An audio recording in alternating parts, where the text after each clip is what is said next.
I'm pretty sure my husband secretly fathered all of his best friend's kids, and now their eldest son is trying to date our daughter, and it's driving me insane because they could be siblings, and if I'm right, our entire family is screwed. This began as a dark intrusive thought that I could never shake off, and over the years it has bloomed into a poison flower that infects my entire psyche. I'm a 42-year-old woman. My husband Luke is 43, and so is Amy. I met Luke in college, but he's known Amy since they were about 7 years old.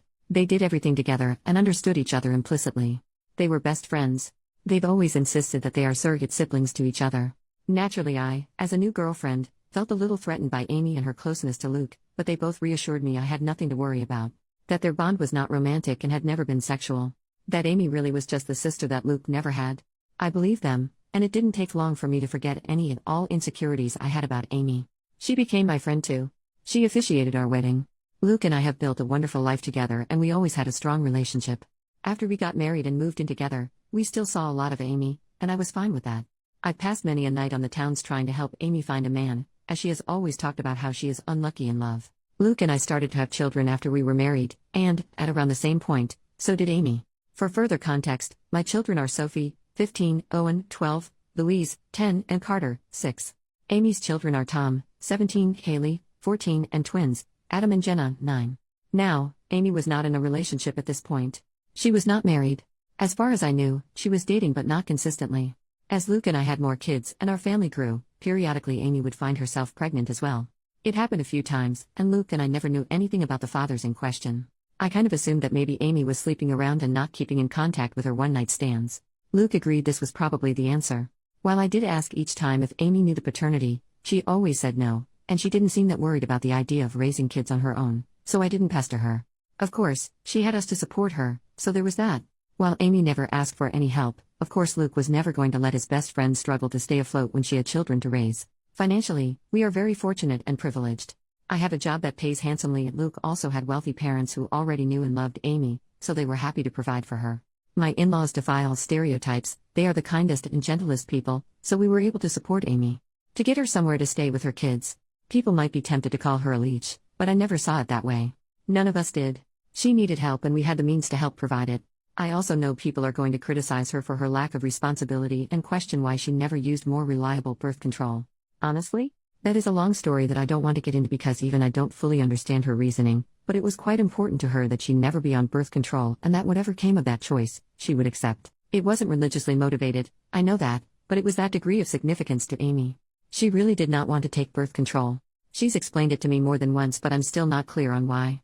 Of course, Amy being Luke's best friend since they were kids, it's not unreasonable that sometimes they hang out together while I'm not there. Hey, that's fine.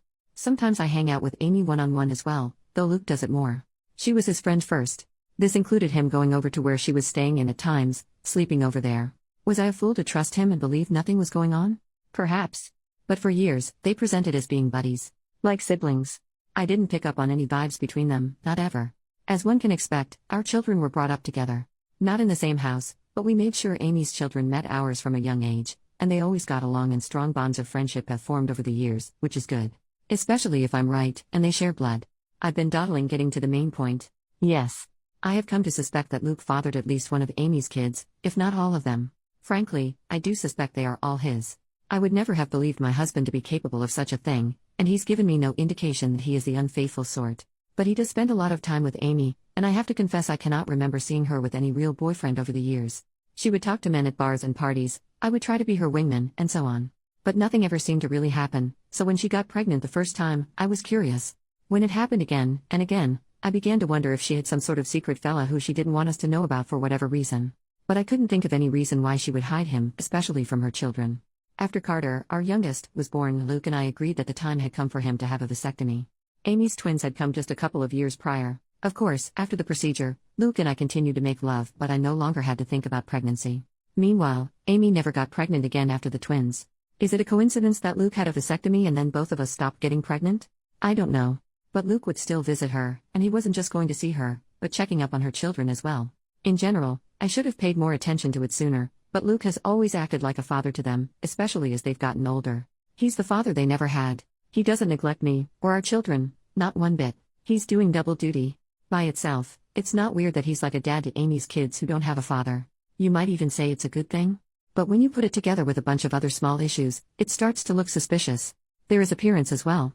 I won't go into specifics of hair color, eye color, or unique physical traits, because I'd rather limit the identifying factors of the people involved and keep this whole thing as vague as possible. But suffice it to say, Amy's children, they certainly look like they could be Luke's. Kaylee has a very unusual allergy that Luke also has. The twins look very much like him, Adam in particular. The older Tom has gotten, the more of Luke I can see in his face and personality.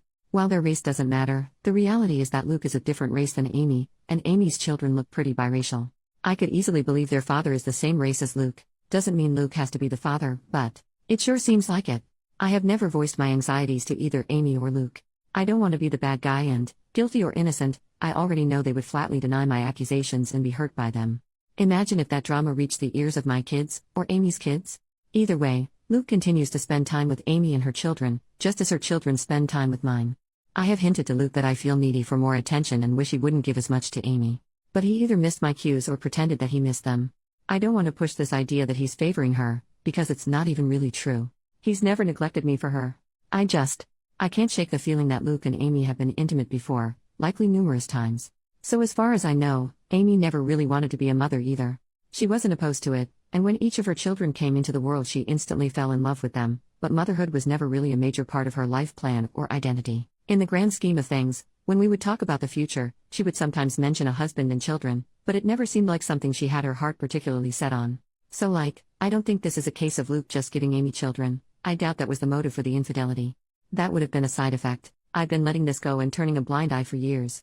It was a dark thought in the back of my mind after Kaylee's allergy was discovered, but I dismissed it. Got worse after the twins were born. I dismissed it. Then, when Amy stopped having babies, I wanted to feel reassured by that. But Luke had gotten a vasectomy, so if anything, that made my anxiety much worse. There have been nights that I wished the twins were younger, that they had come along after Luke's procedure. It's been twisting me into knots for a long time, but I don't want to be the one who rips our family apart, especially since, technically, I could be very wrong. Except now I'm very afraid, because in the last few months we've had a new development in our kids' social circle. Tom, Amy's eldest kid, asked Sophie out. Sophie, my eldest. She's really blossomed over these last few years and become quite the outspoken beauty, so I'm not shocked to see she's getting male attention, but Tom asking her out had me thrown. Sophie said no, but only because I'm quite protective when it comes to her exploring dating, and she knew she'd have to ask me first. I could tell she was flattered and intrigued by his interest and wanted to say yes. She approached me to talk to me about it. Bless my girl, she did everything right. I think she expected I would see things her way and agree that she could date Tom. Much to her surprise, I very firmly said no, and that caused a bit of conflict. She didn't even want to date him that badly, she just couldn't understand why she wasn't allowed to. And I couldn't explain it to her. All I could come up with was he's too old for you, which he is, but it's not really about that. When Amy and Luke heard, I was so very curious to see what their reactions would be. If either of them had agreed with Sophie and tried to convince me that the two of them should be allowed to date, I think I would have been relieved and taken that as proof that I was wrong about something going on between them. Wrong about who fathered Amy's children. But the ambiguity continued. They took my side. Both of them put their foot down, though not as fiercely as I did. Luke agreed with me, but he also worried that trying to forbid such a romance would only make Sophie want it more. He's probably right about that. Amy seemed more apathetic to the idea. She didn't want Tom to date Sophie either, and she backed me up, but I don't know, she just wasn't taking it as seriously. She seemed to think it was a fleeting crush. Well, it wasn't. In the months following those conversations, Tom would spend more and more time with Sophie. They would be alone, or with other friends, any time they possibly could. It's become clear that Tom is pretty crazy about Sophie and wants to be with her. And he definitely wants to be physical. I've been watching them like a hawk and noticed his eyes wandering many times, and while I'm doing everything I can to kill this budding romance in the crib, I also am feeling somewhat powerless. Sophie hasn't outwardly defied me, she's still just hanging out with Tom as friends. So forcing them to stop spending time together would be unreasonable, and probably encourage more sneaking around. But I'm so afraid that they're already doing that. My nightmare is that they're secretly dating, and doing God knows what when no one is looking. I've observed Tom being rather handsy with Sophie, and she presents no objection whatsoever, and I just don't know what to say. I have considered trying to convince Sophie that Tom is like her brother, but if she doesn't see him that way, I don't really have the power to rewrite their emotional dynamic or the history of their friendship. I always saw Amy and her children as being like family, but my kids might see Amy's kids more as best friends. The problem is, of course, that if my husband has indeed been carrying on an affair over the years and I'm right about the paternity of Amy's children, then Tom and Sophie cannot be anything more than friends under any circumstances, end of discussion. It can never happen. I feel powerless to stop it though. Luke has apparently talked to Tom about this, as has Amy, but he is unrelenting and he won't give up on Sophie. I think she enjoys that attention and devotion. Tom has also confronted me and asked why I'm so against this when I know him very well, and I know he would be good to Sophie. I didn't know what to say other than to fall back on her being too young for him. But that won't work forever. If, God forbid, they're still attracted to each other in a few years, then they'll probably pursue this, and once they're legal adults, there's nothing I can do about it. Amy and Luke agree with me that Tom cannot date Sophie, but that's all they've really done. They feel just as powerless as me to prevent teen love. It genuinely feels sometimes like they've just given up and will bury their heads in the sand about this. Just do nothing and hope the feelings pass as Tom and Sophie get older. Which, yeah, they're in high school. It's unlikely Tom will be in love with Sophie forever. But my fear is that she'll let him do something intimate with her before that time comes, something neither of them can take back. I am this close to opening a door I cannot close, this close to screaming at Luke that all this wouldn't be happening if he hadn't cheated on me these many years. If he hadn't been all but raising a second family with his surrogate sister behind my back. Now Luke's son wants to screw our daughter, his actual sister, because as far as he knows, she's just his childhood friend. And it's all Luke and Amy's fault for what they've done. If I speak up, everything gets blown to hell. On the off chance that I am wrong, I'm a horrible monster who accused the love of my life, and one of my closest friends of doing something horrible. If I'm right, it still tears our entire structure apart. The family and social unit we've become over the last several years is gone, and everyone will be stressed and upset even if Luke and I don't divorce. If I do nothing, Sophie's eventually going to sleep with Tom and be his girlfriend. And I'm low-key terrified it will happen sooner than later, or worse, that it's already happened under my nose. I hope to hell this relationship fades as they mature, but what if it doesn't? What if they wind up being together for years? What if they marry, want to get pregnant someday? And if I tell Sophie the truth about Amy's kids, then everyone else finds out too, and that's going to ruin so many lives. It would shatter my kids' perception of their father and their Aunt Amy. Luke is Owen's hero. I don't even want to think about how much this would hurt him. And what about Amy's children? They are innocent. They didn't ask for this, they don't control where they came from, and I don't want to hurt them. Admittedly, I'm not happy with Tom at the moment. A week ago I saw him put his hand on Sophie's butt and I wanted to knock his teeth out. But even he doesn't deserve to be burdened by the knowledge that it's his half-sister he's been fantasizing about. It's also messed up and I don't know what to do. I've been looking the other way and letting my husband and his best friend insult me for such a long time now. I thought I could live with it. But this business with Tom and Sophie has me going mad. Update 3 days later. First of all, wow.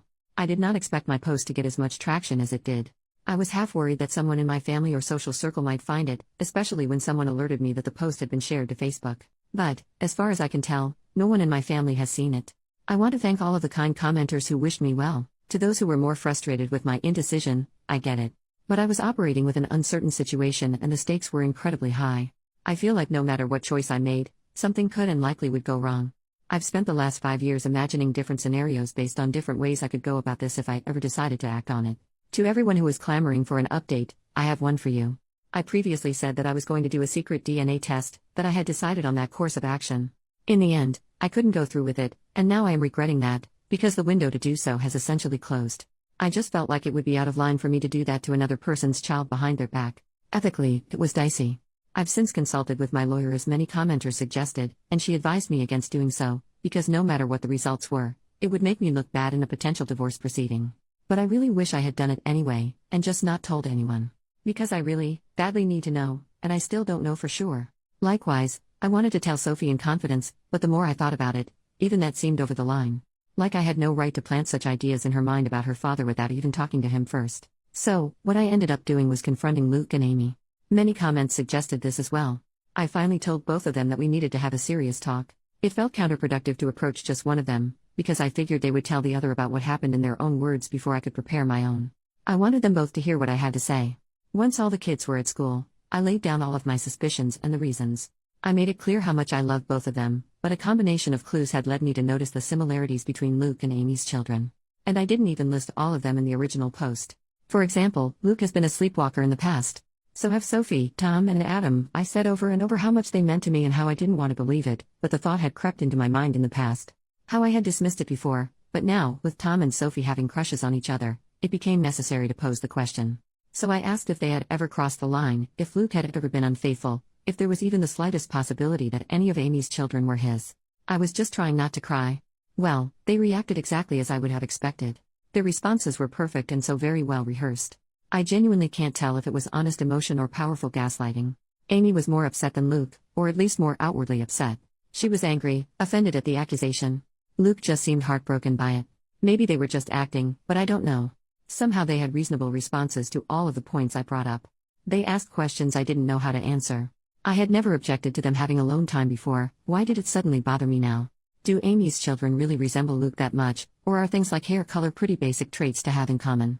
The whole family had always treated Amy and her kids as part of our unit, and I had previously commended Luke for stepping up and being a father to Amy's kids since they didn't have one. Why was I now saying it was a bad thing? What exactly did I want them to do? How could I think such a thing about them? Why had I waited so long to say something? Luke was more understanding than Amy. He respected my feelings, or at least he acted like he did. Amy appeared to feel more betrayed by what I said. I ended up apologizing several times even though I'm not sure I did anything wrong. Luke also apologized for anything he'd done to indicate he was unfaithful. I asked Amy more pointedly that, if not Luke, who had fathered her children. She snapped back that it was none of my business, and I could tell she was in no mood to get personal or vulnerable with me after my accusations. I'm not proud to say that I lost my temper, and said that after everything we had done for her and her children, such information was not a lot to ask and perhaps she owed it to us.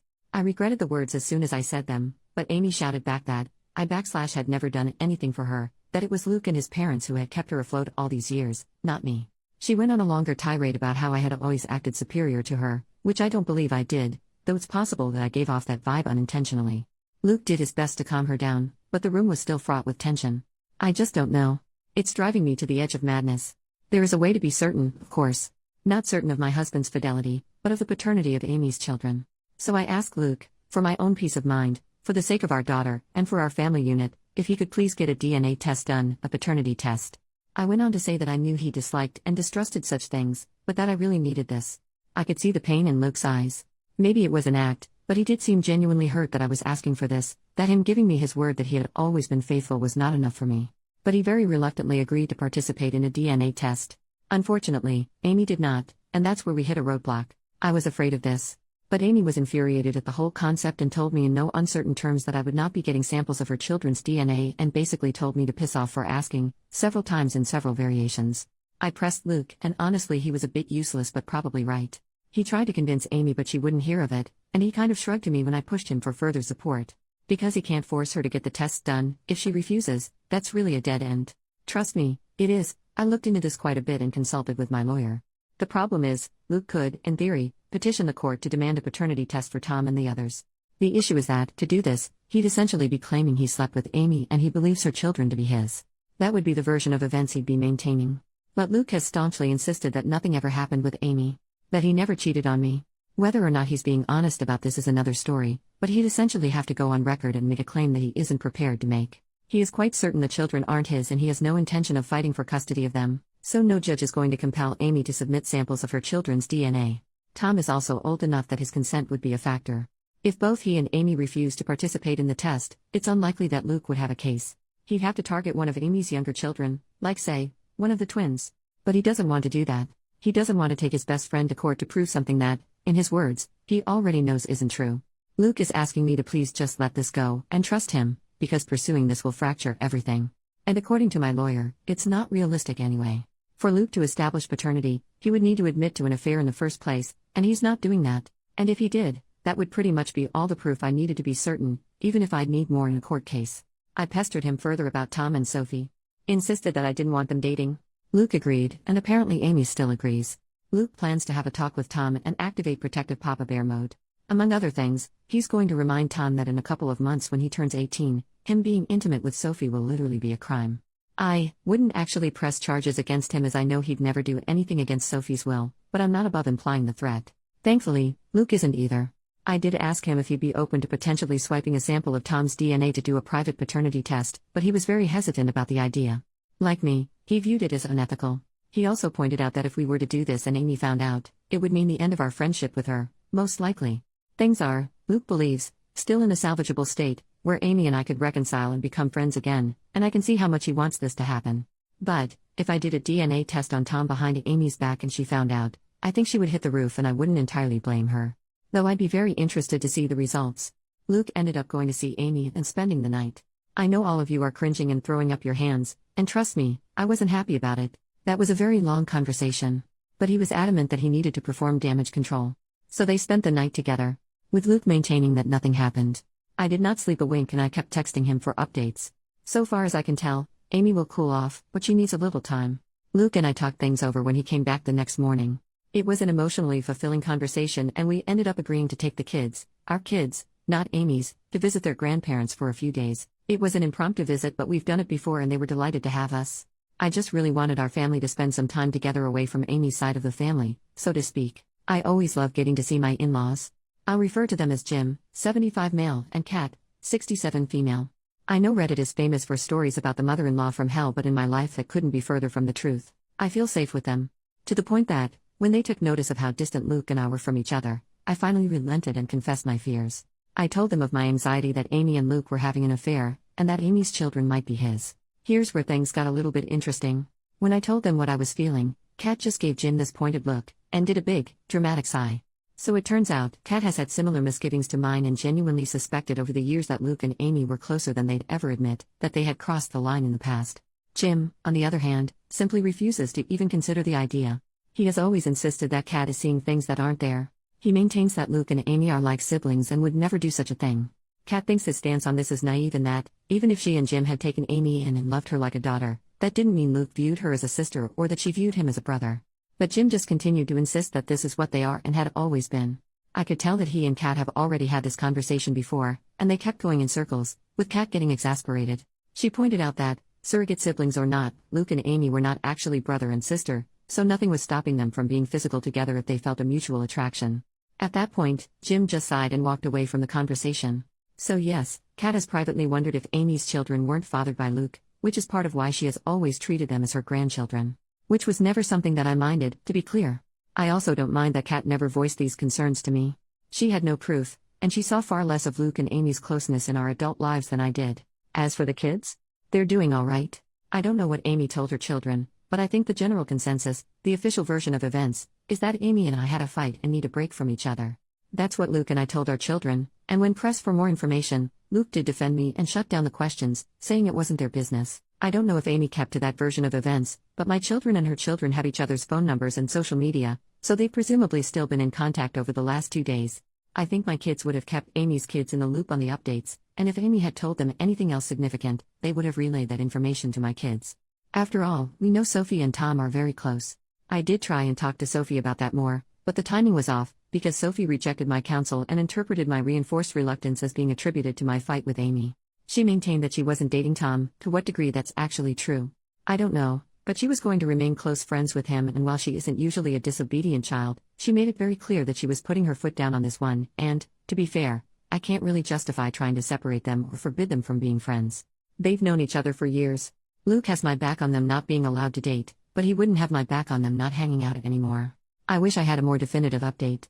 If anything significant happens in the next few days, I can let you guys know. I'm mostly just kicking myself for not having done the secret test, even for my own peace of mind, as now I feel like I'm locked out of the only way to get definitive proof one way or the other.